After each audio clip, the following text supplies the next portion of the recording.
If there's one Hightower who doesn't get enough credit during the Dance of the Dragons, it's Ormund Hightower. As the Lord of the Hightower and head of House Hightower, he became one of the Green's key military leaders. He also carried the Valyrian steel sword Vigilance, which is already enough to make him stand out in Westerosi history. Ormund was the nephew of Sir Otto Hightower, the Hand of the King who served Jaehaerys I, Viserys I, and later Aegon II Targaryen. With his first wife, he had 3 sons, Lionel, Martin, and Garmund, as well as at least one daughter, Bethany. After his first wife died in childbirth, he eventually married Samantha Tarly, who was only 2 years older than his eldest son. Yeah, Westeros never disappoints when it comes to awkward family dynamics. When the Dance of the Dragons began, Ormund took command of the Reach armies fighting for King Aegon II Targaryen. His host included around 1,000 knights, 1,000 archers, 3,000 men-at-arms, and thousands of additional soldiers.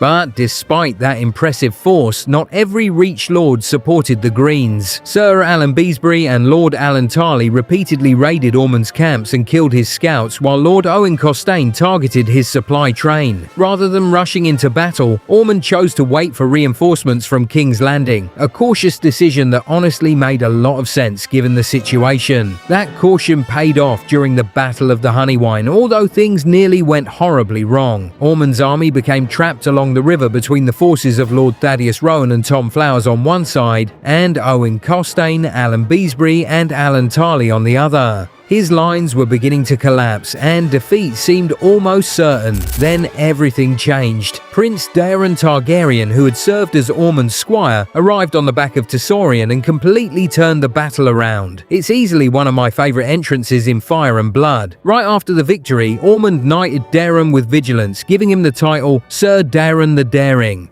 Following the fall of King's Landing, Sir Criston Cole marched south from Harrenhal to join Ormund's army, but he was killed before they could reunite at the Butcher's Ball. Ormund then captured Longtable, where he chose to spare Lady Merryweather, but after Prince Maelor Targaryen was killed at Bitterbridge, mercy was no longer on the table. Alongside Daeron, Ormund led the brutal sack of the town in retaliation for the prince's death. The Greens continued their advance until the First Battle of Tumbleton. There, Ormund's archers and heavy cavalry defeated the 6,000 black soldiers led by Sir Garibald Grey. But the fighting wasn't over. As the surviving rivermen withdrew into Tumbleton, Roderick Dustin, Lord of Barrowton, charged with his legendary Winter Wolves. Although heavily outnumbered, the Northmen carved their way through the Green Army until Roderick finally reached Ormund himself. At the last moment, Ormund's cousin Sir Brynden Hightower stepped in and severed Roderick's arm with his long axe. Even so, Roddy the Ruin managed to kill both Brynden and Ormund before finally collapsing from his own wounds. Honestly, that's a memorable ending for a commander. Ormund died in the middle of the fighting, not watching it from a safe distance. His death left the Green Army without clear leadership. The Caltrops and the 2 betrayers immediately began competing for control, while Sir Hobart Hightower tried and failed to keep the army together. After the Second Battle of Tumbleton, the once powerful host ultimately fell apart. Back in Oldtown, Ormund's 15-year-old son Lionel Hightower inherited the High Tower. In one final twist that feels incredibly George R.R. Martin, Lionel later took Lady Samantha Tarly, his father's second wife, as his paramour. Ormund Hightower isn't remembered as often as figures like Daemon, Aemond, or Criston Cole, but he absolutely should be. He commanded one of the Green's largest armies, played a central role in several of the war's biggest battles, carried the Valyrian Steelblade Vigilance, and personally knighted Daeron the Daring. For a character with relatively little page time, he leaves behind a surprisingly big legacy.